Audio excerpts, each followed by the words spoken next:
especially thank Jay, who was persistent in getting in inviting me to this. We tried to get it to work last year and the timing didn't work, and I'm very appreciative that there is interest in some of this work that we do. The title, as you can see, it's The Psychology of Hearing Aid Adoption. It is certainly not a comprehensive, when you're dealing with people, you're dealing with a million different variables, and this is just some attempt from myself and my colleagues to provide a few windows into why is it that some people adopt hearing aids versus not. So thank you very much. I know it's your evening, and for giving this up. Today, I'm actually not at home in Toronto. I am in Zurich from a hotel room, but we've tested this connection out and it seems that it will work. So let's jump right into it. All right, this is the title slide. I also have an appointment at the University of Toronto and at Ryerson University, but Phonak is my employer. I work for headquarters, but because I live in Toronto, I'm employed just for tax reasons through Phonak Canada, but I am a Sonova employee. Okay. And I start out, with this work with a few different assumptions, and you can read them here. I'll read just this first one. For most, but not all people with age-related sensorineural hearing loss, there is benefit associated with the use of hearing aids. This is not from me. This is from a consensus statement that was developed by Terry Chisholm and colleagues that was published in JAAA about a decade ago. Hearing aid use, it's comparatively non-invasive, low-risk option with considerable potential benefits, which is the only viable treatment for sensorineural hearing loss.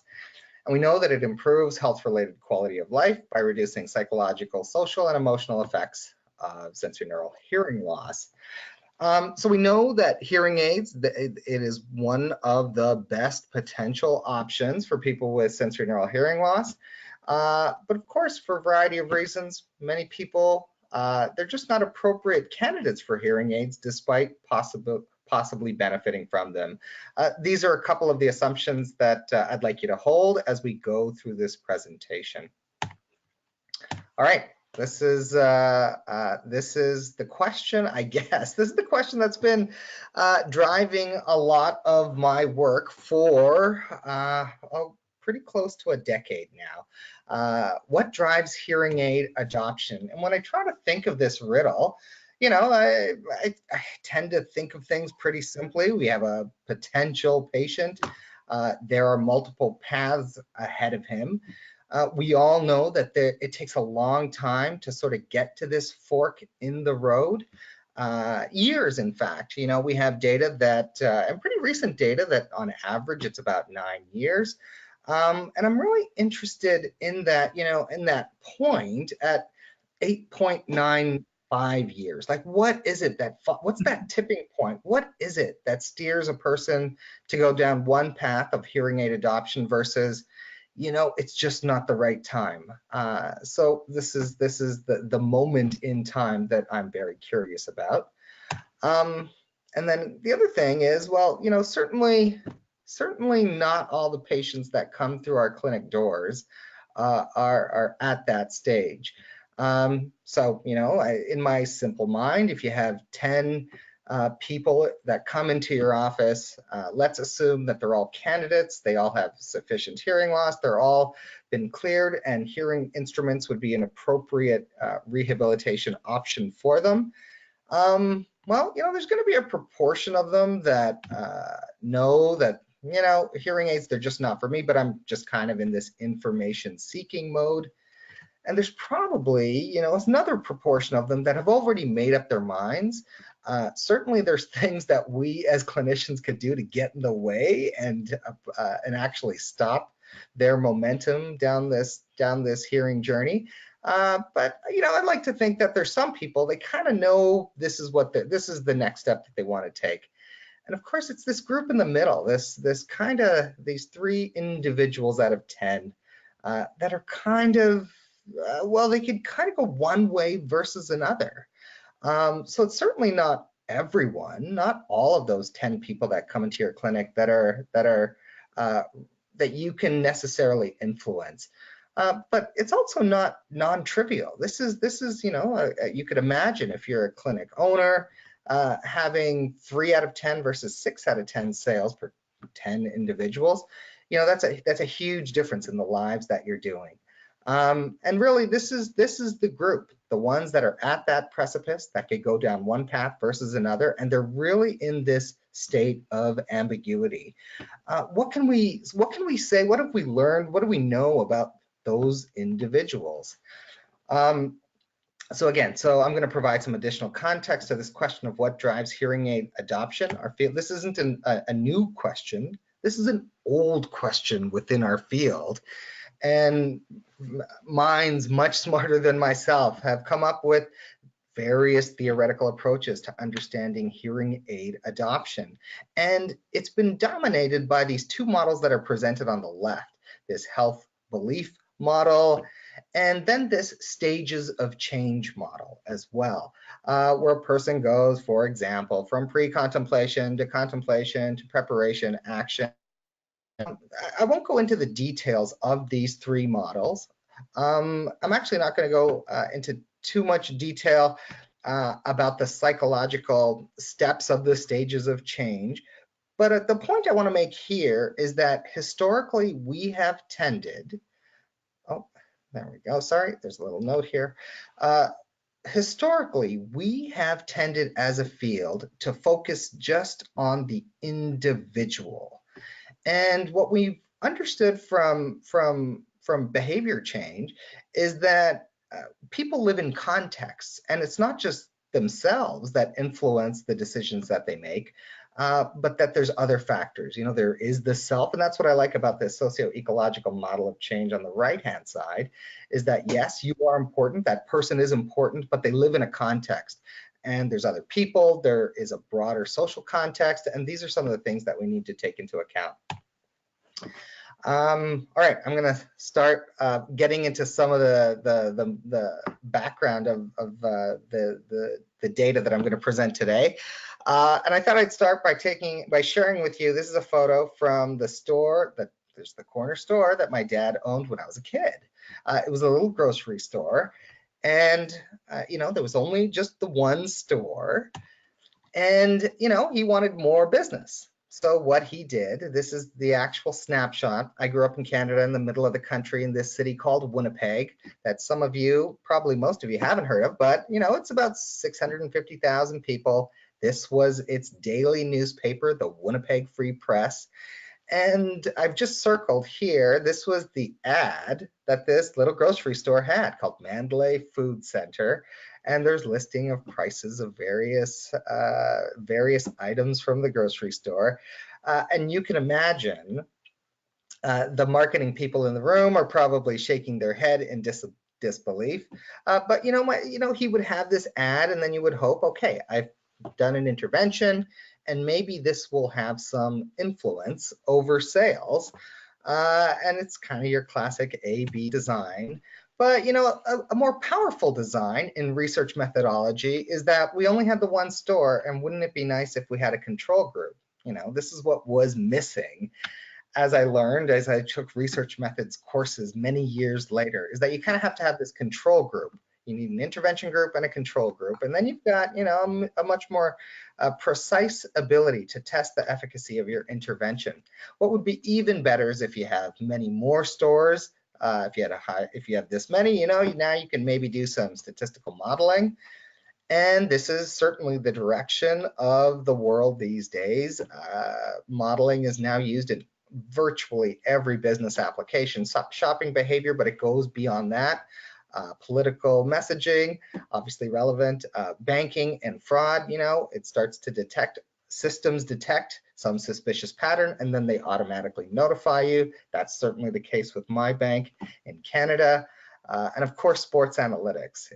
It is amazing how sport has now changed as a result of sports analytics. Right now, there's the NBA playoffs. This is the National Basketball Association. And one of the changes that's really occurred in basketball is that there's been this death of the long two-point shot. It's now either you shoot really close to the rim or you shoot far away from the 3-point line. And that's because, well, the underlying analytics suggest that that's your path to winning a game. So this is the direction that we see in many facets of life. And of course, what we have possible in our clinical world, especially because there are now these larger retail chains. Jay was telling me that a lot of the people that are probably listening to this webinar, you know, they're independent owners. Maybe they have one or two or a few shops. So certainly you can do, you know, modeling of testing with these control clinics where you try an intervention. But there are these large chains, including Sonova. I mean, there are now thousands of these clinics, and it's not unique to Sonova. They exist all over the landscape. And this is really powerful because we've taken a position that we're going to try to learn what can we glean from patterns that we see.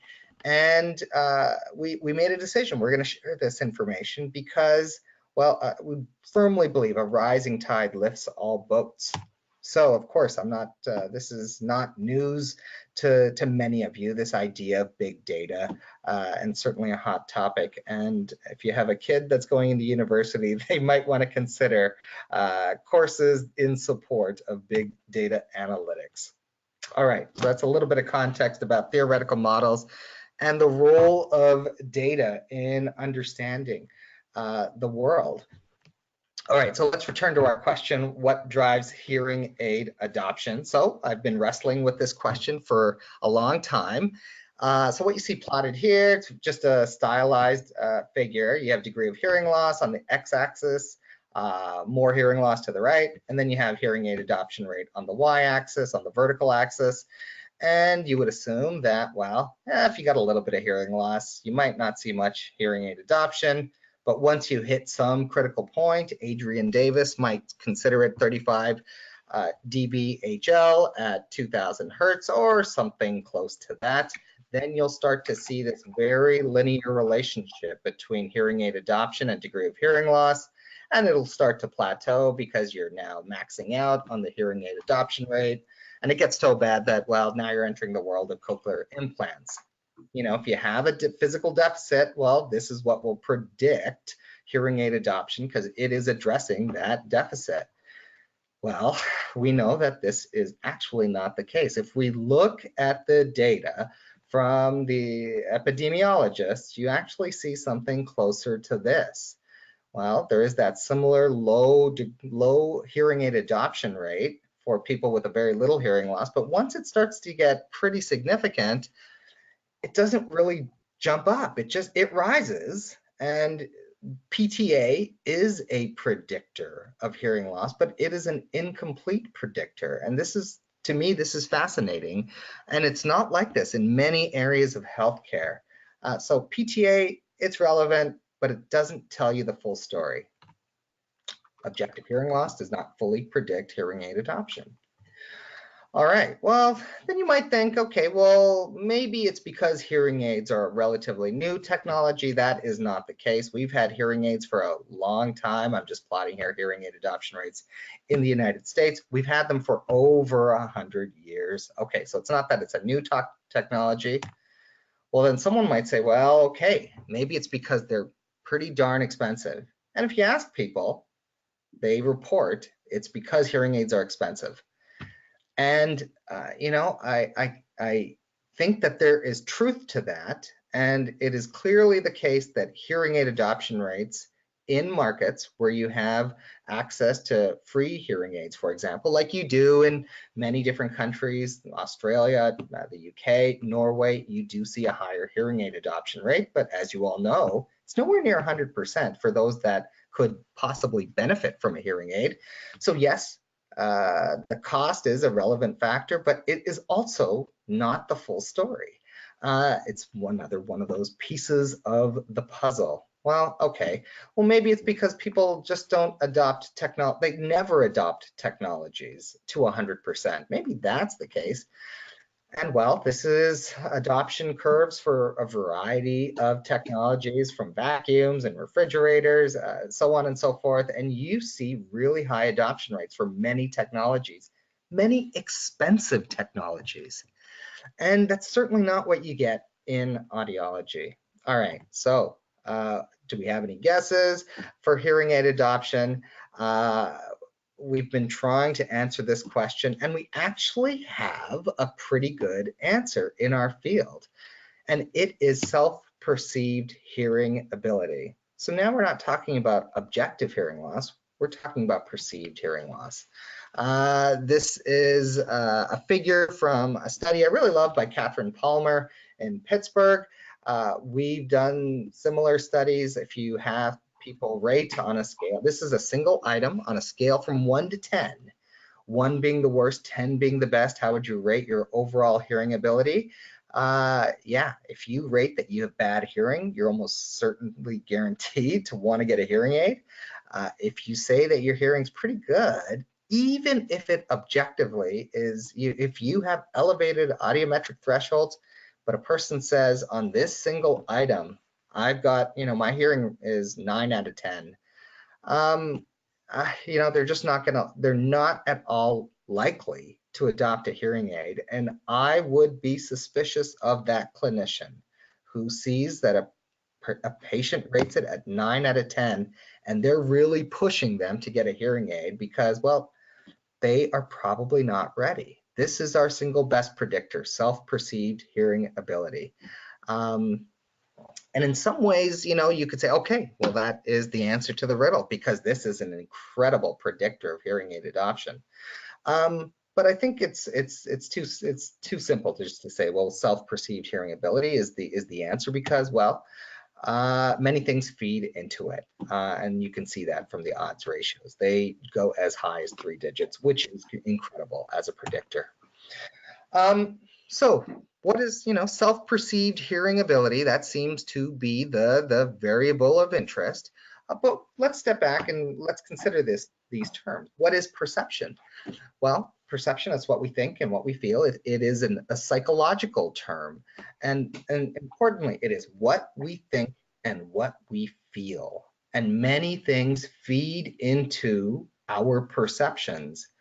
Objective hearing loss, the reality of elevated audiometric thresholds, they certainly feed into our perceptions.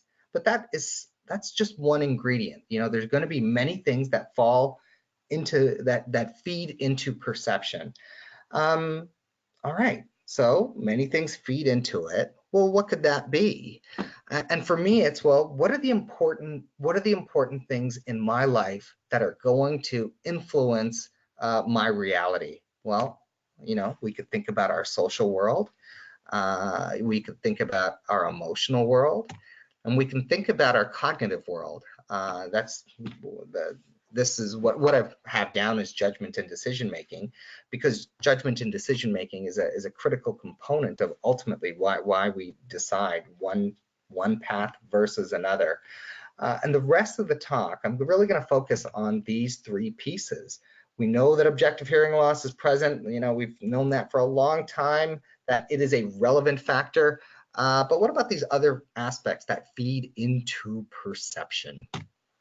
All right, let's start with the first one, the role of social relationships in hearing rehabilitation. Why do we study social relationships at all?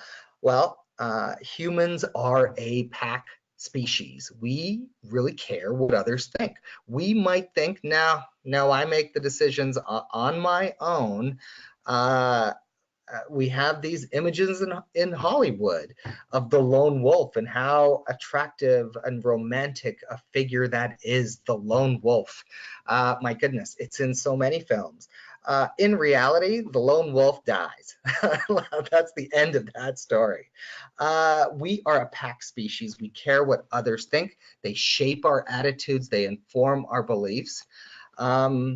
But moreover than that, relationships are really critical to our well-being. So what do I mean by our well-being? Well, in this one study that was done by Sidlecki et al., they were really interested in significant others, and they looked at, well, what's the relationship between social support and subjective well-being across age? What feeds into quality of life? So they looked at 3 domains. They looked at, well, subjective well-being is really well predicted by the presence of life satisfaction at the top, the presence of positive affect or positive emotions, and the absence of negative emotions.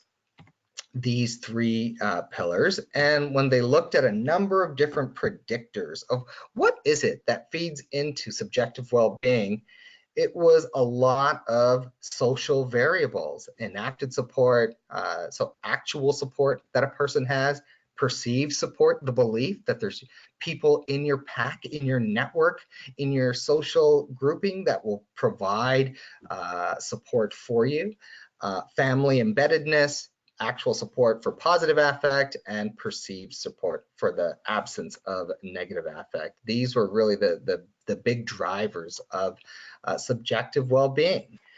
And in many ways, that's probably not too surprising. If you ask people, what's important to you? The answer quite often and almost invariably is that people will start to say some other person, the family member, the brother, the sister, the wife, the husband, the child. These are the things that matter. All right, so significant others feed into our subjective well-being, but the plot actually thickens even more so from there. So when I was in grad school, I read this paper. It was published in Science. Publishing in a journal like Science or Nature, it's like hitting a home run in the bottom of the 9th of the World Series. It's a big deal. This is our top journal, Science, or this other one, Nature. This is where you want to publish. And this is one of the papers I read in grad school called Social Relationships and Health. And in it, they were trying to make the case that there is a link between social relationships and not just your subjective health, not your subjective well-being, but your actual health, like your physical well-being, not social, not interpersonal, but your actual physical well-being. And in fact, there's been a ton of work that has been done since then. I really like this meta-analytic review. So this is one of our top levels of evidence that one can have in the field. It isn't just a review, it is a summary of all of the papers that have been done in an area. And in it, they were looking at the relationship between your social relationships and whether you lived or died. They were looking at mortality risk. There's a lot of data here, so I'm going to highlight some of these. The biggest predictor of mortality was your social relationships, even more so than smoking. We know that smoking is not good for your health. Smokers tend to die. At the bottom there, you'll see BMI, obesity. We tend to know that obesity is not good for your health. Drinking, more than 6 drinks a day, that's probably not good for your long-term health. But it is your social relationships that are the biggest predictor. And this threw the field into a tizzy to understand that it's not just our subjective well-being, but our actual physical well-being that is dependent on others. We truly are a pack species. These are just the summary points. Positive relationships with others, they're a distinct dimension of psychological well-being, but it's also critical to our mortality and our physical health. Even more important than exercise, obesity, excessive alcohol consumption. And we all know how important those variables are. All right. We know that significant others are important for our well-being. And of course, we're going to study this in hearing care because, well, it probably matters who sits beside us in clinical appointments because, as we know, it's not just the patient that takes that journey of hearing rehabilitation. It's the significant other as well. We also study significant others in our group because we know that they can potentially inform decision-making and, of course, influence one's experience. I recently did a literature review on the role of the other significant others in hearing rehabilitation. We have pretty good evidence of the impact of hearing loss on these social variables. Less involvement in social activities. You see that in the qualitative, the quantitative, and the longitudinal literatures. There's more loneliness, less engagement in less social participation, smaller social networks, less availability of social support, less intimate spousal relationships, greater unemployment, less income, and finally, miscommunication during medical care. And there's various degrees of evidence that we have in terms of the impact of hearing loss on our social relationships. Well, what about the benefit of hearing rehabilitation on our social relationships? We have a pretty good literature on this. It's not as well developed as our literature that's looked at the impact of hearing loss. We've still got a lot of work to do, but we do have some points that we have already. We know that hearing rehabilitation results in more involvement in social activities, less reported loneliness, more engaged social participation, improved spousal relationships, and improved peer relationships as well. But it's pretty clear to see the list on the right. It's not as long as the list on the left. And it's either the case that hearing rehabilitation doesn't have a positive effect on our social relationships, and that's why you don't see these papers. But I suspect it's more, we just haven't gotten around to doing it because there's so much work to do. So lots of work still to be done. In our group, we've looked at the role of significant others. This was data that was provided by Boots Hearing Care, and it's a pretty large data set. This was just under 61,000 patients that they said, yeah, have a look and feel free to publish it. And what we were looking at, this wasn't an experiment, but at this clinic, they thought, you know what, at these clinics, we better record whether the patient came alone, that's in these black bars, or did they come with a significant other, and that will be revealed in green bars.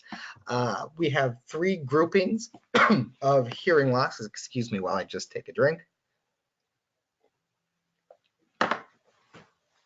We have people with a little bit of hearing loss, the mild group. We have a grouping with moderate hearing loss, that's in the middle. And then we have people with pretty bad hearing. That's what we call our greater than moderate hearing loss. And that is a binaural average of 500, 1,000, 2,000, 4,000 hertz. And not surprisingly, you see greater hearing aid adoption the worse one's hearing is. And we kind of knew that right from the get-go because PTA is a predictor of hearing aid adoption. All right, so this is not surprising. All is right in the world. The world is making sense. But this isn't the alone condition. What happens when a person brings a significant other to an appointment? Well, it turns out that it sometimes matters and it sometimes doesn't. Now, that's only in terms of this figure, hearing aid adoption. There's other factors. If you looked at other outcome measures, it's a completely different story. We'll get to that in a second. But right now, let's just focus on hearing aid adoption. Well, if you have really bad hearing, it turns out that it kind of doesn't matter if you're there alone or with a significant other in terms of hearing aid adoption. But that's only if there's really bad hearing. Turns out that if you've got moderate degrees of hearing loss, well, it does matter. You can see that there was a significant increase in the hearing aid adoption rate that you see. It was about 10% higher for the group with moderate hearing loss. And then we thought, well, what about the mild group? This is the notoriously difficult group to try to adopt hearing aids. You know, that's because there's ambiguity that's going on. They can kind of hear well, and in moments they can't. They're really, they're a little bit earlier in the path. Well, what happens if a significant other is present? And we were stunned at the magnitude of the effect that we observed. Their hearing aid adoption rate increased it almost doubled. It was an increase of 96%. And you can see it went from pretty much what you see with the moderate group when they come in alone.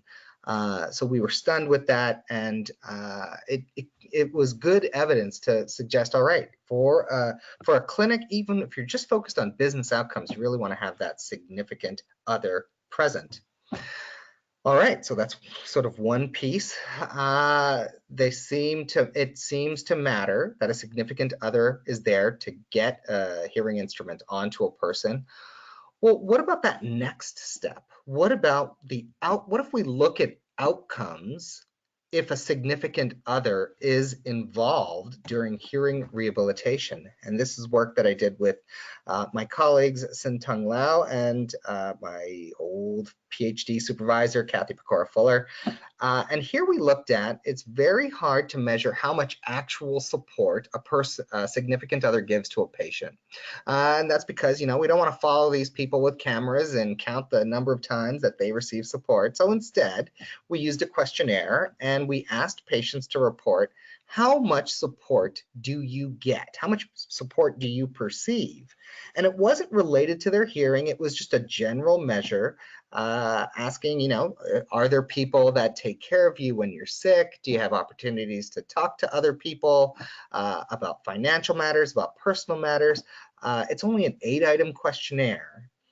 And there was lots of variability on this perceived social support measure. And what we correlated that against was how much satisfaction a person reported with their hearing aids. And so we did that in our first study, an N of 173 participants. The mean age, this is kind of your typical first-time patient to an audiology clinic. They're 69 years of age on average. In study 2, there was a little bit of a younger group. And what we found, and we were stunned by this set of relationships, we found that perceived social support was a significant predictor in our study. And it was not only a significant predictor, it was the best predictor. And I remember that day I walked into Kathy's office. I'm like, Kathy, you got to check this out. This is the strongest predictor. She turns to me and says, do you believe this? And I go, I'm kind of stumbling. I do, but she said, let's do it again. We'll find an entirely different population. So we did another study. That was study 2. And we found with younger adults that it was an even stronger predictor, and it dwarfed everything else in the study. And we were measuring things like PTA. We had about 8 different subjective measures. We even had this famous UK questionnaire called the AFAB. And the AFAB, it's very interesting. It measures perceived benefit from hearing aids. And our thinking was, all right, certainly those people that are going to report that they get a lot of benefit from their hearing aids, those are the ones that are going to report that they have a lot of satisfaction with their hearing aids. And indeed, perceived benefit was a significant predictor in both of these studies of hearing aid satisfaction. But stunningly, and it still surprises me, perceived social support is twice as strong a predictor of hearing aid satisfaction compared to benefit. And so this was the conclusion from that work, that social support was one of the better predictors of hearing aid satisfaction. And I mean, the takeaway clearly from this is that clinical outcomes improve markedly by considering significant others during the rehab process. You're not going to get everyone to bring a significant other, and that's certainly unrealistic. But what we see right now is that clinicians are reporting that they see about half their patients bring in a significant other. If you go in and you actually check or do videotaping or whatever the case may be, it's a pretty small number. Front office staff members are often not trained on the importance of significant others in terms of clinical outcomes. And this knowledge doesn't exist in anyone's head until someone learns it. So it's really important that everyone on board, all stakeholders, firmly believe that there's value in bringing in others into clinical appointments. Okay, so we have. Sorry, Gurjit, before you move on, I just, sorry, I should have asked you beforehand if you're happy to take questions that arise along the way or whether you want to take them at the end. I was just wondering if you've given us some pretty significant information there. I was just wondering if there are any questions. Are you happy to take them now, or do you want to wait to the end? Oh, I'm delighted to take a break and to invite questions. Yeah, absolutely. Just jump in.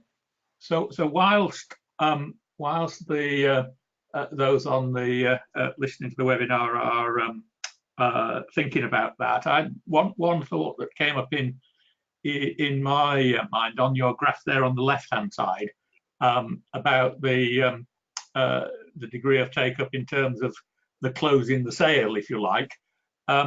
Have you? I mean, I appreciate that this was not a proper research trial. This was post hoc analysis of data. Exactly. But I'm wondering if the thing that struck me was that there's a selection bias going on here, because the people who come in with a significant other are already part way on to a decision, as distinct from those who come in on their own. They don't have that support network that's moving them towards that decision. Is that something you've looked at in there? So we are in the midst of doing a proper experiment. This is Sure. Australia with Louise Hickson. And, you know, I stay up and I have that same question. Is it that there is this selection bias? So, you know, that's a fair criticism of this work. The one thing I will say is that, well, I got a couple points, I suppose.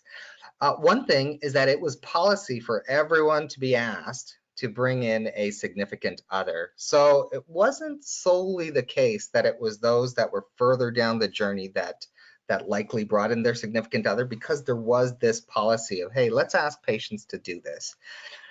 Now, we haven't done the proper experiment in audiology, but it has been done in other fields. And in those other fields, and it's hard for me to see why would we be so different in audiology. So outside of audiology, we have this evidence that the role of significant others, they reduce decision ambiguity. You know, and it kind of rings true for me just on a personal level that, you know, it's very rare, dare I say never, that I spend thousands of dollars without consulting my wife, Jessica. I would think she might want to weigh in on that decision. And then we know so much in the qualitative literature about the role of significant others in highlighting how much difficulty and handicap is taking place. A number of research labs, Nina Scarinci has really done great work. Jill Preminger has done great work on third-party disability. And to me, it just rings true that there would be. But it is absolutely an important criticism of this work, that this was not an experiment, and you do need to have the proper study done. We're in the midst of that. I think we're going to see the same effect, but it's a very fair criticism. Great. There's one question being posted which relates to that, in a sense, bearing in mind that it's not a designed study but an analysis of data. As you are doing the study moving forwards, there's a question here that says, is it not the case that it can also be detrimental when the significant other may be very negative? With the rider that children don't want to see their inheritance going up in smoke, but for it as an example. It is an important question that this person in the audience is raising. Yes, I think we've also, before my time in psychology, I was a clinical audiologist, and I can remember the instance of a significant other being detrimental. But I'm kind of reminded of this quote that I really love from Barack Obama. So I'm Canadian, and you know, this is a quote from Barack Obama, our neighbors to the south.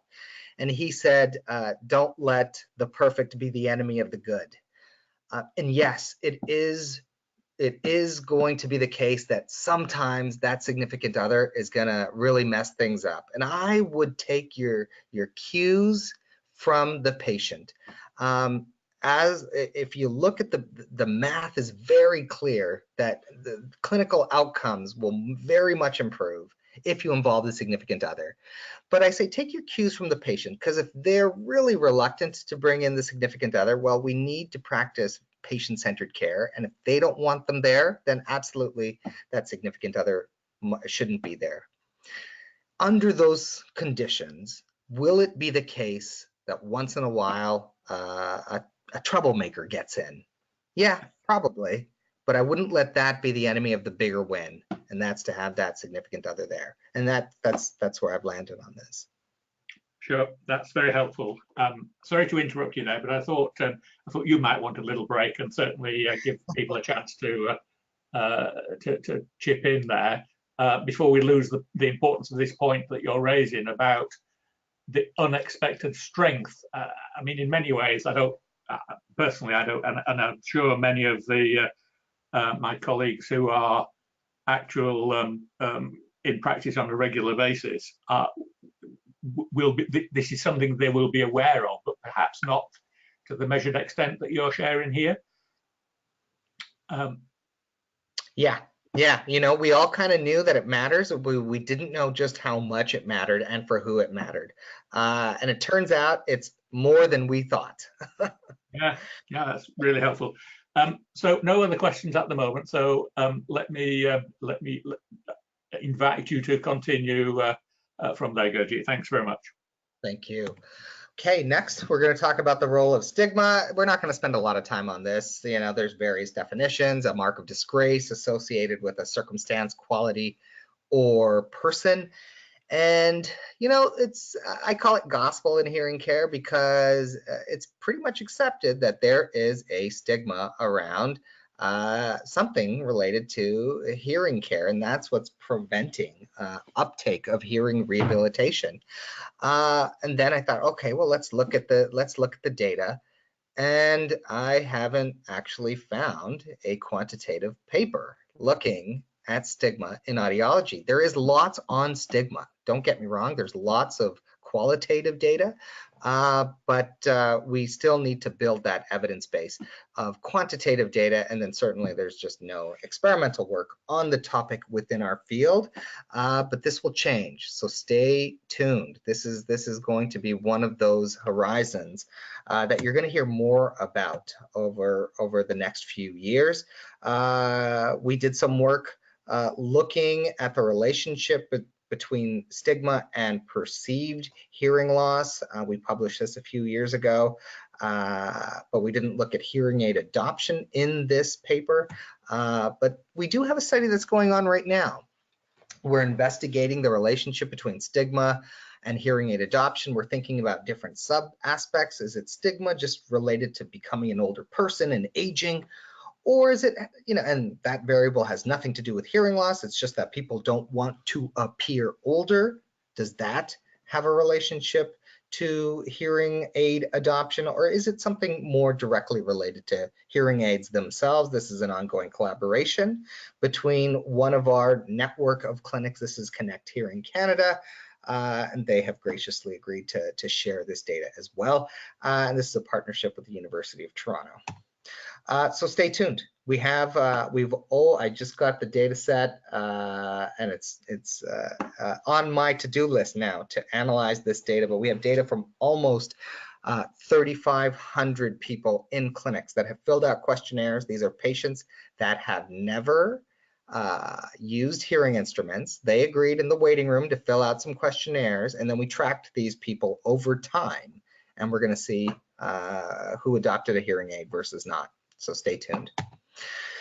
Okay, now we're on to a topic switch. We've talked about our social world. Next, we're going to talk about our emotional world. And of course, this is just a tiny fraction sliver of the role of emotion. Why do we study emotion generally? Well, it is a core mechanism by which we interpret experience.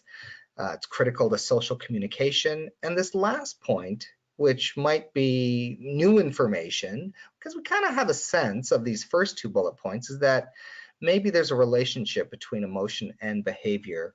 It certainly wouldn't be a surprise to those that have a more clinical psychological bent out there but a lot of us in audiology don't. So this is the case that I'm going to try to make today. Okay, that's emotion more generally. Why do we study it in hearing care? Well, as we all in the room know, hearing loss can be a highly emotional experience and a variety of different emotions that one might feel. We also study emotion. This is actually a different line of work that I do, that we're interested in how emotion enhances speech communication from a signal processing perspective. In a number of papers that we've done, we've shown that today's hearing instruments do not adequately preserve emotion information signals. So when a person hears an angry signal, they should perceive that as an angry signal if they have hearing loss and they're wearing a hearing instrument. If they hear a fear signal, a sad signal, they should perceive that as fear or sadness. And it turns out that with hearing aids, we actually aren't doing any improvement with respect to emotion identification. So that's a second role for why we study, a second reason why we study emotion in hearing care. And then finally, there are implications for decision making.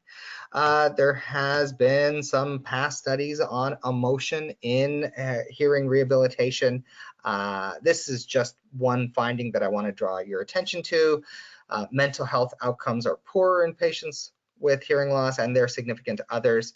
And if you actually record the interactions between clinicians and patients, and then now analyze them, and to look at, well, how often are there emotional utterances, and how often do we as clinicians respond appropriately with empathy to those emotional utterances?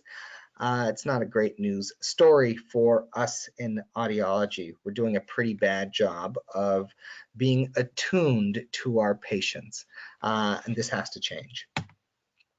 Keep in mind that those are clinicians that agreed to be recorded, so they probably thought I'm not a terrible clinician. I'd like to think we all think we're not terrible clinicians, but we're not doing a great job. This would suggest to me that emotional relationship building does not always take place. And certainly in the study done by Grannis et al., that's also the group out of Australia, Louise Hickson's group.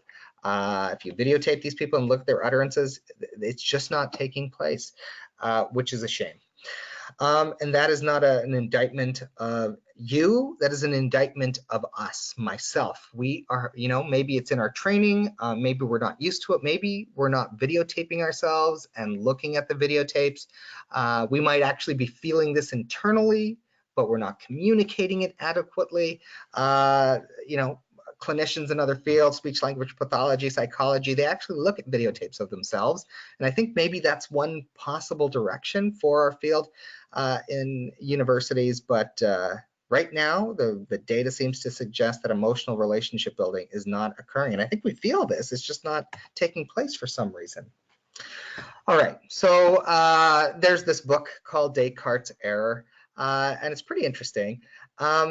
It's a neuropsychologist, Antonio Damasio, and he had these patients with very localized brain injuries. They're very interesting patients. They were experiencing many difficulties in their life. They were having difficulties in their social relationships. But again, they had these very, very specific injuries to their brain. They were fine in terms of their IQ. If you put them on a standardized WAIS, they would be just fine. They didn't have that type of deficit, but they were having difficulties in their social relationships, and they were having problems in their everyday functioning regarding decision making. And so, Damasio had this one patient, and they finished their session. They went to the waiting room, and he was overhearing the discussion between the patient and the front office staff member.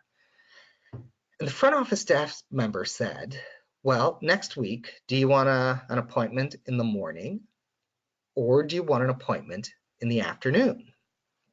All right, that's a pretty clear question. How long would it take you to come up with an answer? Well, probably a lot less time than what it took this patient, because the patient went and this back and forth. They vacillated between the positives and the negatives of a morning appointment or an after. They were going back and forth for 30 minutes, trying to decide Well, if I go in the morning, I can have my afternoon for shopping. If I go in the afternoon, I can play tennis in the morning. And they just kept going back and forth. And Damasio, he had this skill to not intervene, and he was just observing what was taking place with these patients. And it led to this idea that decision-making requires input from emotion networks, because these patients they had specific trauma to emotion networks in their brain. And this was quite a controversial idea at the time. It was a new knowledge, and turns out that there is indeed a lot of neuroscience evidence now linking action networks and emotion networks. And you see, clinical psychologists probably knew this decades ago without the neuroscience literature, that in order to move forward, you need to process emotions around difficult topics. Well, this led us to think, well, okay, if decision-making requires input from an emotion network, maybe that has some implication for the patients that we see in audiology. And to me, it raised the possibility that discussions about emotion might contribute to processes that support action about what one should do about one's hearing loss. All right, and that's what we tried to study in this next line of research. I mentioned that work where we're looking at the role of vocal emotion with respect to hearing instruments. Well, in that line of work, we developed this one questionnaire. It's not about the emotional experience of patients. It's actually about one's ability to understand vocal emotions. For example, item number 2, I have difficulty understanding emotions expressed in speech by men. You know, it's not so threatening. We thought, well, if we're going to facilitate conversations about emotion, maybe it's better to not just jump at that topic head on. Let's ease into that conversation. And instead, we'll talk about it in a very classic audiological way. We'd ask these patients, oh, can you hear different emotions? Can you hear when someone is speaking in a sarcastic way, for example? And maybe we'll use that as sort of a springboard to get into, you know, for us, the critical question was number 14. It could be others. You could do it your own way, but it was difficulties identifying emotions expressed in speech caused me to feel sad. We thought, let's springboard from vocal emotion to just talking about the emotions of hearing loss. And, you know, we had this run in 50 different clinics in Canada. The intervention was incredibly weak. It was 2 pages on a Word document that I asked the clinician to read. And that's it. We said, use this questionnaire, do it with them, pay attention to question number 14, and talk about the emotions from this item, and then talk about emotions about hearing loss more broadly. And by the way, tell us, after the patient leaves, rate the comfort level of the conversation. So it's just from the clinician's perspective and their rating. Was that like a comfortable conversation about emotion that you had with the patient? Like, did the patient and you engage in a comfortable conversation? We weren't assessing the clinician's level of comfort. We were getting just the clinician's rating of, well, how did that go? Did it go kind of smoothly? Was that comfortable in your estimation? Or, well, wow, when you talked about emotion, did the patient kind of retreat and say, I don't want to talk about it? Did they start stammering and not want to talk about emotion? And we're not talking about long conversations here. The average length of these conversations, because we know that time is precious and there's limited time in clinical interactions. We're talking about 3 minutes. That's it. All right, let's see what happens. Here's our research question. Do conversations about emotion facilitate hearing aid adoption? We did this with 439 adults. They were in audiology clinics in Canada. These are private practice clinics. Participants were randomly assigned to complete one of 2 questionnaires in the waiting room. And the way we did this is we just interleaved 2 different questionnaires. One was the emo check, that's that questionnaire about emotion. The other one is this other short questionnaire. It looks at one's just kind of expectations about hearing aid ownership. It's a great questionnaire, but it has really nothing to do with emotions. It's just a rating of your general expectations about price and quality, so on and so forth. These are our two questionnaires. The emo check, that is the emotion questionnaire. And the critical piece is that, all right, we're not so much interested in vocal emotion. We just want you to use it as a prompt to get into a discussion about the emotional experience of hearing loss. The other questionnaire, this is our control questionnaire, and it's the echo. And this was just as a prompt to discuss potential hearing aid ownership if appropriate for the patient. And then, as I mentioned before, after the conversation about the question, clinicians rated not their own comfort, but they rated their comfort of the interaction. Was that a comfortable conversation that the patient and you were able to engage in? Or did you feel that, that kind of went off the rails? It was uncomfortable. Okay.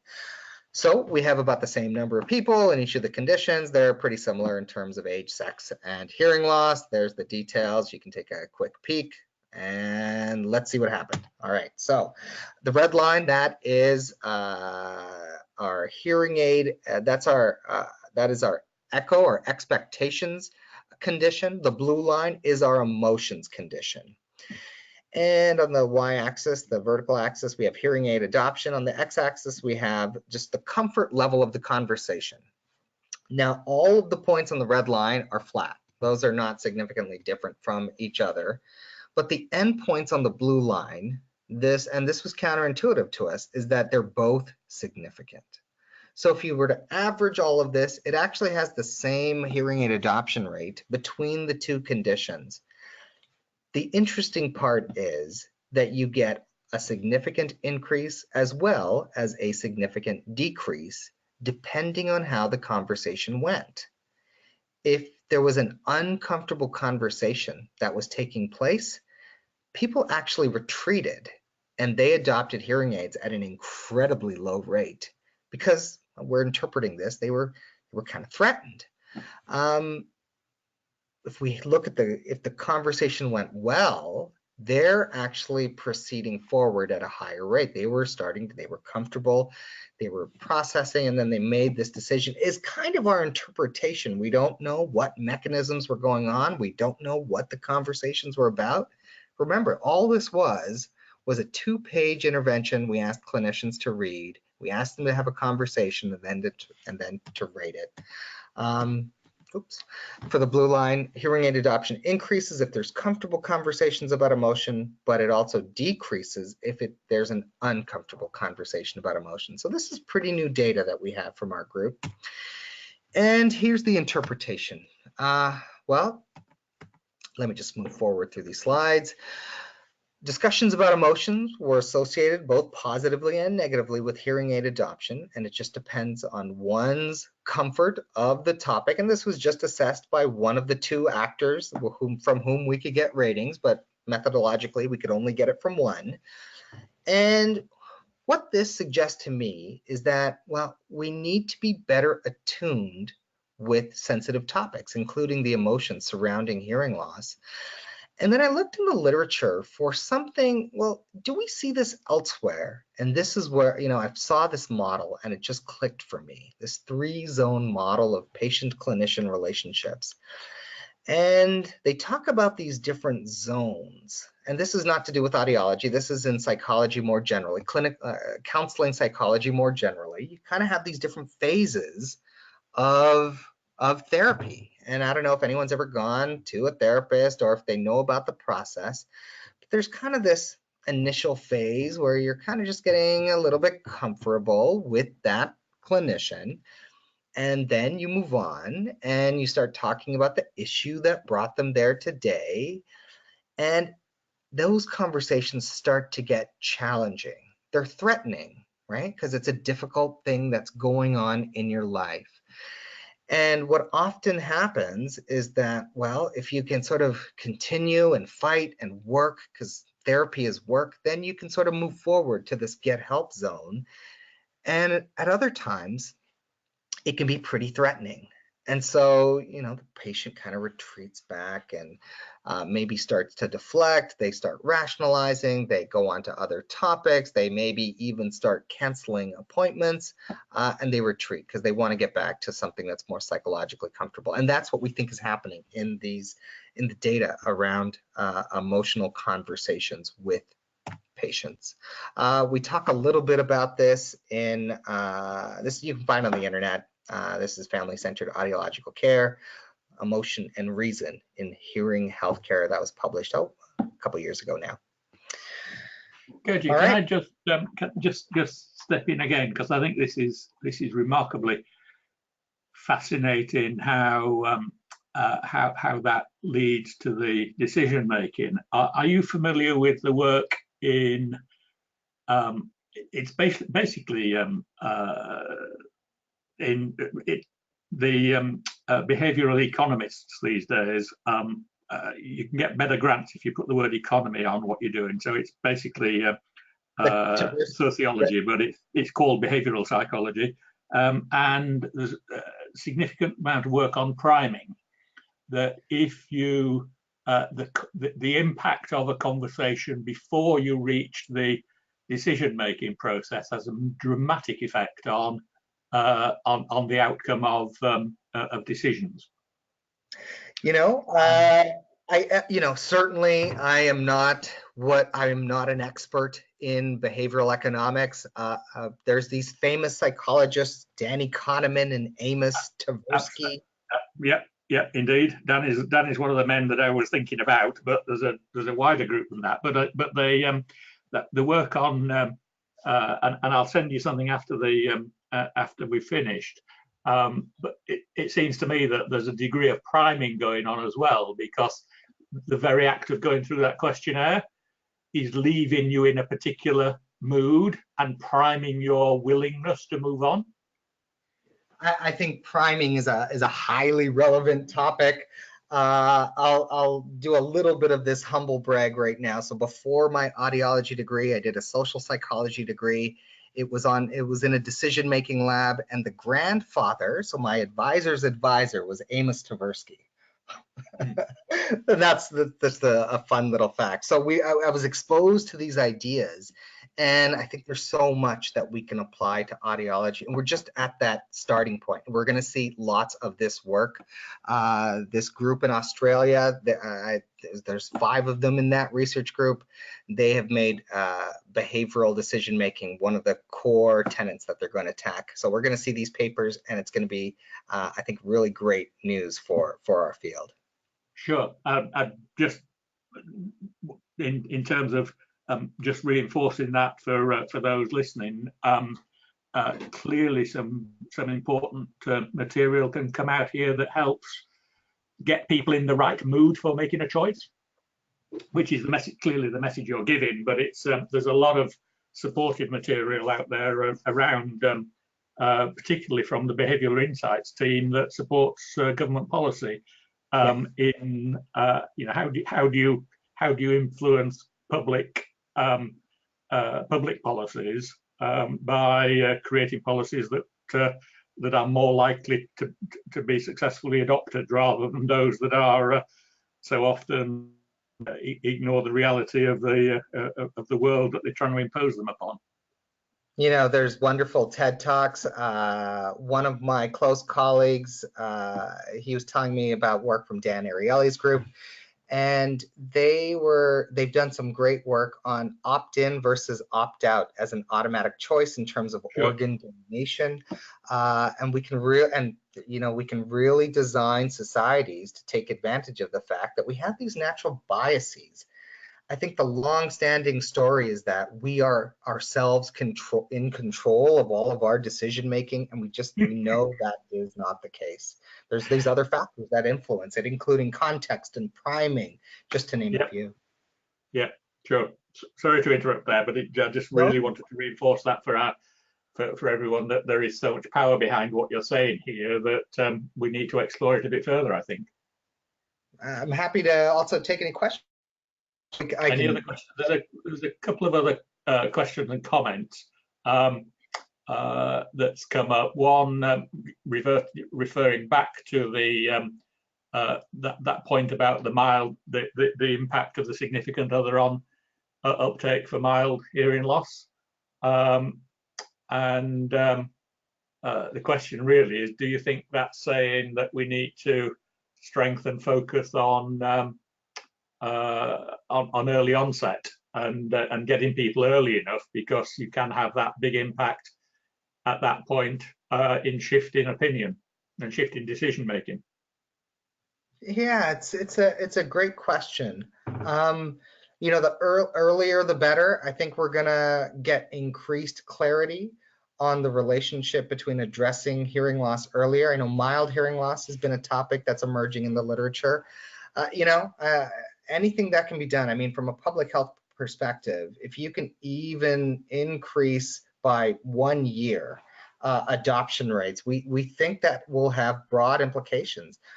Anything, from my perspective, anything that can be done to promote awareness of the connections of mild hearing loss to quality of life, those are very appreciated and welcome efforts. Great, that's it on the questions. There's some comments in there that you might like to read later, Gurjit. There's one of our audiences very appreciative of your background here. Wonderful. Okay, let's move ahead. This is kind of the last phase. I know it's late, we're tired. It's even an hour later in Zurich, but we'll press on. Well, and I'll try not to put you to sleep, or just go to sleep. What do I know? I can't see you. All right, I'm going to start with this next. I like to have these stories because it reminds me of why I'm interested in these various topics. And I'm going to talk about this one study that was done in California. And this was done at a time when the state was experiencing these brownouts. So there's not enough power that's available in the network. So they were interested, well, what can we do to decrease energy consumption, because there isn't enough in the power grid right now. I know, the idea was, well, let's ask consumers, why is energy conservation important? And so they asked them, rate the importance of these different factors, and people said, oh, environmental protection, that's really important. Benefit to society, that's important. Not as important, but that's important as well. Saving money, that's a good thing. Other people are doing it, that's the least important. You know, that didn't even make a little bit past the midpoint on this 5-point scale. So this is what people thought is important with respect to energy conservation. They then did a study. They developed marketing materials based on all of these factors. And they sent it out to different neighborhoods. So each neighborhood received a unique message. One neighborhood would receive the other people are doing it. One neighborhood, a different neighborhood would receive the saving money, and so on and so forth. And of course, they had a control condition as well that did not receive any messages about energy conservation. And of course, it's not enough to just ask, you have to look at behavior. So they looked at daily energy consumption. Higher means you're consuming more energy. And it turns out that we're not very good at predicting what influences our decision making and our behavior.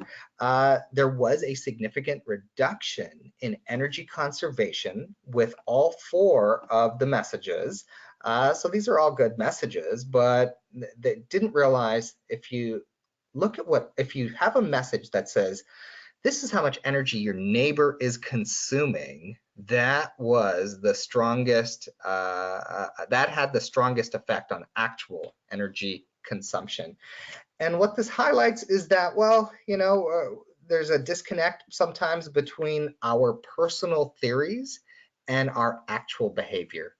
If you ask someone to provide a theory, you know, why do you do the thing that you do? It's impossible not to have an answer to that. Well, I did X because of, well, and then you start rattling off reasons. And sometimes we don't have insights into why we do the behaviors that we do. So it's important to study decision making, and you set that up beautifully in that conversation about priming. Decisions govern action and behavior change. Of course, the world contains uncertainty, and we have, you know, we're in this body And that system, this body has a number of, it's imperfect. It has a number of biases kind of baked into the cake. So we need to study this, and we have been studying this for a very long time. And we study it in hearing care because, of course, there is significant uncertainty about hearing care. You know, do I trust this person, this clinician who has a clear conflict of interest? Are they trying to sell me something, or are they really paying attention to me? Do they care about me? And how do I overcome that conflict of interest? You know, is a hearing aid actually going to work? Is it going to be efficacious? Will I look good? Is it going to be expensive? Of course, there's all that uncertainty about hearing care. And then, you know, biases affect decision making. And of course, there's many decisions that a patient takes along the hearing journey. And of course, we know people can't always explain their behaviors and motivations. And that's what we've started to do in a few different projects. I'm just going to talk about one because it is getting on in time. Before we get into that study, we'll go through this thought exercise. All right, so imagine that you are a judge and you've been asked, because you're a judge, you've been asked, okay, I want you to make a decision regarding a prisoner. This prisoner, it is up to you to decide whether they should be paroled or not. And as you can imagine, this has significant implications and risk for society. There's the safe decision to not release them for parole, and then there's the risky decision. Well, this is high stakes. Judges, I have a close colleague that does a number of workshops with judges. These people in Canada, these people care. They take their jobs so seriously, and because this is some of the highest stakes that are possible. And if you were to look, I looked on this, not a Canadian site, I looked on the US Department of Justice website, and they said, well, there's a number of factors that are considered when you're wondering whether a person should go on parole. You consider the circumstances and nature of the offense, the conduct of the person in prison, evidence of remorse, perceived likelihood of reoffending. And I bet if we did an exercise where we thought of what are the factors that you think about, you know, what's important, not this time in terms of energy conservation, but in this context of prisoners going on parole, we would probably pretty quickly come up with this list.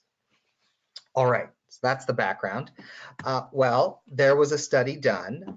Danny Kahneman is the editor on this Proceedings of National Academy of Sciences paper. I remember reading this on a plane coming home from AAA in the United States about 6 years ago. Maybe even longer than that. And they were looking at extraneous factors in judicial decision-making. And what they found is that there was this sawtooth pattern to the parole rates or decisions in favor of a prisoner's request. And these were not small changes. It turns out they were pretty large changes. It was at these peaks around 65%. At the troughs, they're about 5%. And these are not novice judges. These are based on a sample of over 1,100 rulings, 8 judges, lots of years of experience. The fascinating piece about this study is that this was the average in the metadata over the course of a single day. And I'll repeat that. This was the rate of favorable decisions in favor of the prison over the course of a single day. And you think, well, my goodness, how could they swing so wildly over this period of time? Well, you probably guessed a little bit of it. It's that, well, there's meals that are taking place at certain times at lunch and at the end of the day, and there's decision fatigue because you have a finite set of resources. And then this kind of threw the science, the literature on fire a bit. And there's been some other studies as well. So for example, this one that was done in the Netherlands that looked at gambling on an empty stomach, and that if you're hungry, it's probably associated with advantageous decision making, because as it turns out, you know, in our evolutionary past, once an animal, a creature, you know, when they're full of resources, they're well fed, they've had lots of sleep, they're filled, they have enough water, those are the moments when you're willing to take risk and to venture out further on the savannah And then you could imagine, well, am I really going to venture out that far when I'm feeling tired, when I'm hungry, when I'm thirsty? Well, there's only one exception for when you will venture further out, and that's when you're looking for food. But other than that, it's under those conditions where you're going to play it safe, because it has this clear evolutionary advantage. And that's this idea that there is this link between one's body resources and the willing to engage in these risky behaviors. There's this other study that was done. They gave these subjects a shot of glucose, and then they had them engage in different, this was the Iowa gambling task, and glucose increases risky behavior. This was only observed in people with low self-control. But there's this idea that there is this link between risk tolerance and your body systems. Let's return back to the judges. Well, instead of, imagining yourself as a judge, imagine yourself as a patient and thinking about the safety and risk that takes place. From their perspective, there's a pretty big risk with respect to the pursuit of these very expensive hearing instruments. Is it going to work? Is it worth the value? Will I still look good? Will it help in that situation that I want to get help in? And so we thought, well, let's look at this in the context now. Of course, there's all these factors: cost, perceived benefits, self-image, appearance, so on and so forth. There's just a lot of risk baked into the cake. So we thought, well, maybe let's try to look at whether we see a similar pattern that we see with these Israeli judges within the context of hearing care appointments in Canada. This was provided by one of the retail chains that Sonova owns. This is Connect Hearing Canada. We had to do a lot of work to get this booking software to work with the software that was used to aggregate whether a patient got a hearing instrument or not. But we finally did it. These are all first-time patients of these clinics. None had reported any experience with a hearing aid. We cross-referenced time of appointment with the hearing aid adoption. And of course, we adjusted to account for time zone differences. If anyone's ever been to Canada, if you haven't been to Canada, it's a big place, lots of time zones. And it's not a very clear way of how we sometimes distribute, whether you're in one time zone versus another.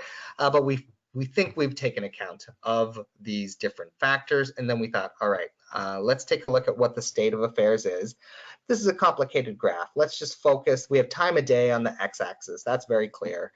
We had appointments at 9, 10, 11, noon, 1, 2, 3, and 4. And then we have these two different lines. One is referenced to the right side, one is referenced to the left side.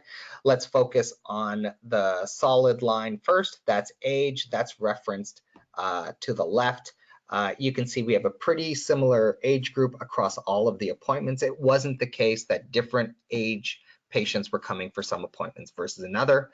The dotted line, that is referenced also to the left side, but now we're looking at degree of hearing loss. Is it that people with one type of hearing are coming at certain times of day? No, it's a pretty flat line. We do not see that. And we had lots of appointments at all of the time slots. That's referenced to the right-hand side. So it's a busy slide, but I'm sure we can all figure this out if you spend a little bit of time. The point is similar patients across all these different appointment times, and there's a lot of appointments. We have at least 1,000 observations at each of these appointment times. So what did we see in the data? So if one were to, the null hypothesis is that there is no effect of time of day on the hearing aid adoption rate, and that's what's indicated by the solid line. We also measured return rate, and that's what's depicted by the dotted line. The null hypothesis is that your return rate will be the same across the time of day. All right, so let's see what do we see in the hearing aid adoption rate? Well, there's 2 points that are significantly different from any of the other points. And very similar to what you see in the judges, the magnitude is nowhere near as strong. That's because decision fatigue that's one of the relevant factors, and that's not relevant because here our quote unquote judges or the patients are making a decision just once. But indeed, what you see is that, well, at noon and at 4, at the end of the day and in the middle of the day, if you look at the hearing aid adoption rate, despite being the same type of patient, they were significantly less likely to adopt a hearing aid. And to us, this was kind of a stunning finding. I actually, I bet a bottle of wine with my boss. He's like, no way you'll see that. And I am delighted to report that he had to get me a bottle of wine. But yeah, we see that there was this significant drop at noon and at the end of the day. So that's cool. That's great. But there are still people that are getting a hearing aid. So somehow that lunchtime and the end of the day was having a sorting effect. And to me, in my mind, it was that there's these patients that are truly on the bubble, and they are, they're really close to that fork in the road. And just being a little bit closer to this time at noon and at 4, that was enough to sort of kick them out and point them in one path and say, all right, because they were really on the bubble. But you're going to have patients that weren't on the bubble. There's still patients that, really want to get a hearing aid. They just happen, and even if they're hungry or some other factor is at play, they still pursue and get a hearing aid. All right, so we're now kicking. So essentially what we've done is we've eliminated those people at noon and at 4 that were truly on the bubble. And that's why you see a lower hearing aid adoption rate.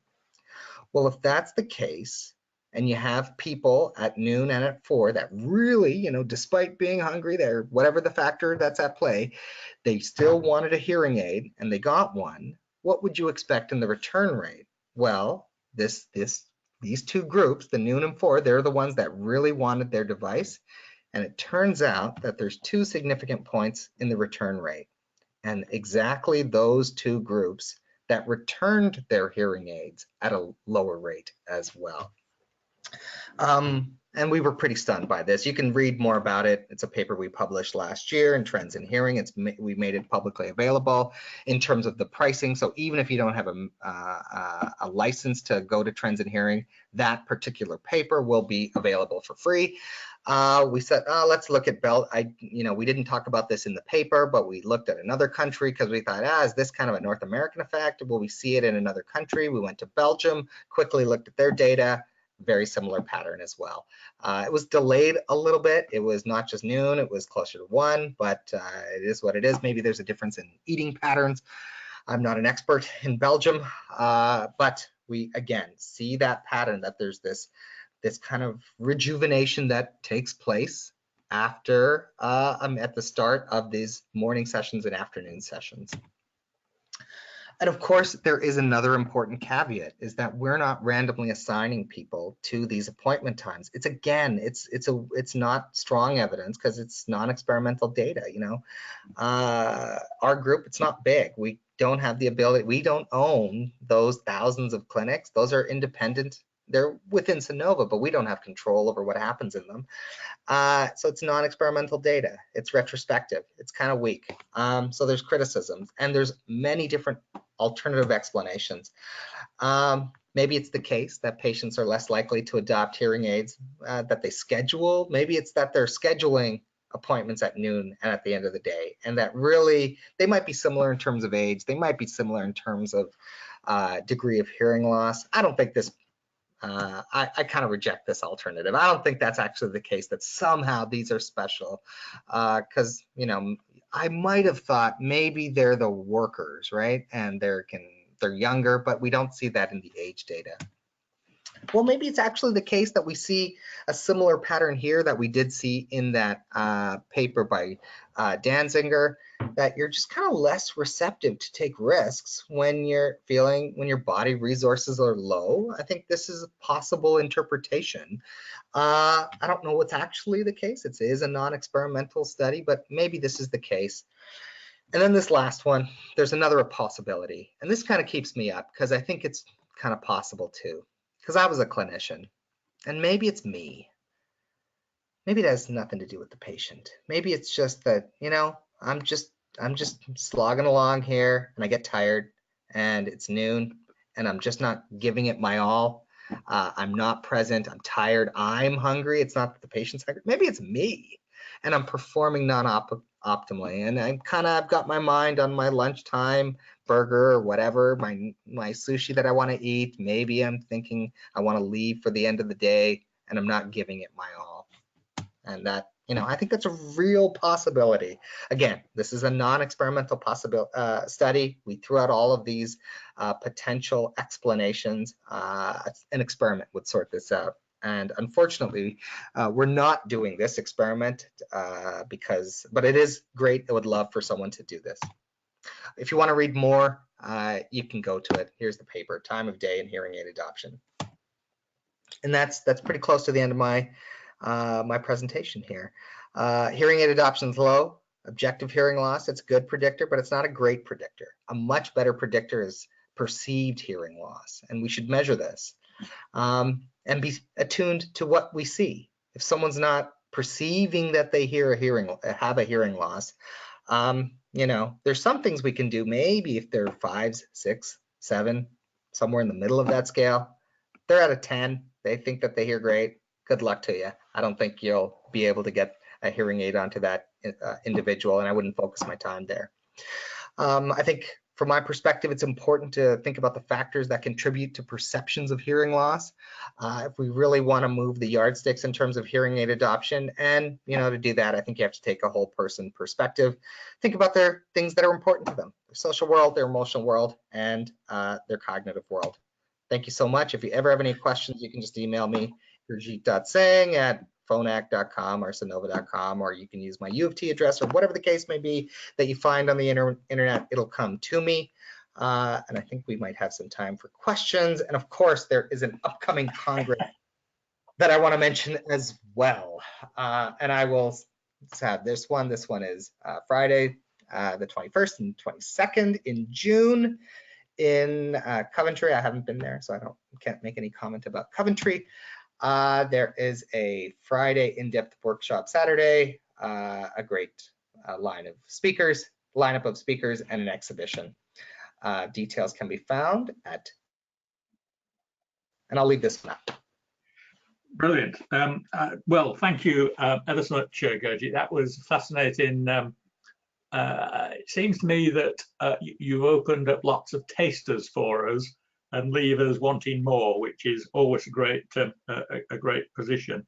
There is one question which I think is a really significant question on here that I just want to fire in your direction before we close, and that is from one of our audience. How do you explore the emotional aspects, or how do you start that conversation about to get into that measure of exploring the emotional side, so that you're getting people into the right mood for having that conversation? That's a great question. And I'll tell you the approach that we took, because I don't have the answer for what we should do. But what we did is we thought it's just, it's hard to just jump into a conversation about the emotions surrounding hearing loss. And we thought, well, what's a way to do that? So we thought, well, they're coming in, them being the patient, they're coming in thinking that they're going to talk about probably the deficits that they have with respect to their hearing and communication. So let's start from where they're at, and we'll ask them about, where do you have difficulties with speech and listening to others. And then we thought, let's bridge that to vocal emotion. Oh, how are you in terms of detecting fear or sadness or sarcasm? Is that ever an issue? And now you've started down that path of talking about emotion. And then, you throw out whatever feels right for you in terms of, well, have you ever, talked about what's your story about hearing loss? Like, often it's an emotional event. Is what brings you here today? I know that it's speech communication. Is there anything else? And that's where attunement really starts to, it's hard to say what any one person should do, because it's such a complex dynamic interaction that's taking place between a patient and a clinician. It's very personal. It's and we all have different styles. But the approach that we thought made sense was to start from an audiological perspective and then to make that bridge into the narrative and the story that patient has, and trying to prime that there's this emotional aspect that we want to talk about. It's really, really interesting. I said I wanted to get you to reflect on that question. Obviously, more about that. It just occurs to me that how you set up your waiting room in your practice is a component too, because that can be used. You know, if you've got a radio station on in the background, which is quite vibrant, then it's going to create a completely and utterly different mood from if you're having something calming and drawing you in emotionally in both image and sound. So all sorts of things that you can do to build on precisely the things that you've been sharing with. What a great idea to think about more contemplative music to be played as the music that you might have in the context of an appointment. It's staggering how many companies on their customer service line have got very strident music, and it gets you into a bad mood when you're phoning up to complain, which is not helpful. And so I'm very clear that this is really significant stuff. We're on the cusp of time, but there is another question just come in. Does pressure to sell and time constraint impact negatively on hearing aid adoption?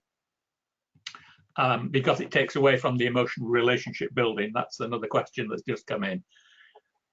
That's brilliant. That's a brilliant question.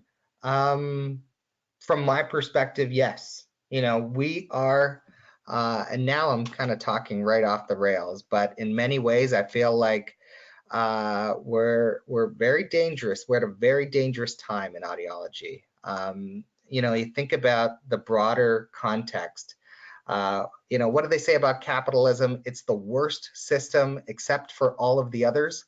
One of the jobs of capitalism is to extract value, and we're doing that in a number of different ways across society, and we're doing it in our audiology clinics. And I think, you know, there's a fine line. It's good to make money, it's good to have a business, these are good things, but if you start pushing too much, I think, you know, there's some laws in physics that might be relevant, and that for every action there is a reaction. And our patients are starting to sense, I think collectively, that there is distrust within this relationship. And I think you're going to see more and more data that starts to talk about the role of trust. And then I'd be curious, and that's one of the topics I really want to tackle next, is this linkage between trust and hearing aid adoption. So it's a brilliant observation by whoever asked it. I think it is relevant. I think we're gonna see data that speaks to this. That's great. I very much appreciate. We must draw a close, but that's been a fascinating talk. Opened lots of areas in which members can start to think about how they take advantage of some of the insights that you've shared, and indeed, I would hope a number of them will start to think about what's the next series of questions and that we need to ask, that will start to fill in some of the gaps on answers, because it's very clear that this piece of work is at the beginning rather than the end of a journey. Gurjit, many thanks for your time and contribution, and I'm sure I, for one, will want to come back and tap into your insight in another year or two when some of this work has gone a little bit further. So thank you to you, thanks to everyone else that's been on the call, and just a plug, there is still a chance to get your place at Congress in a month's time, and I look forward to seeing you there. Thank you, everyone. Thank you so much for the great moderation. Thank you, Jay. This has been a real pleasure. Thank you so much, Gurjit, for your help. So goodbye, everyone. Have a good evening. Take care. Bye. Bye.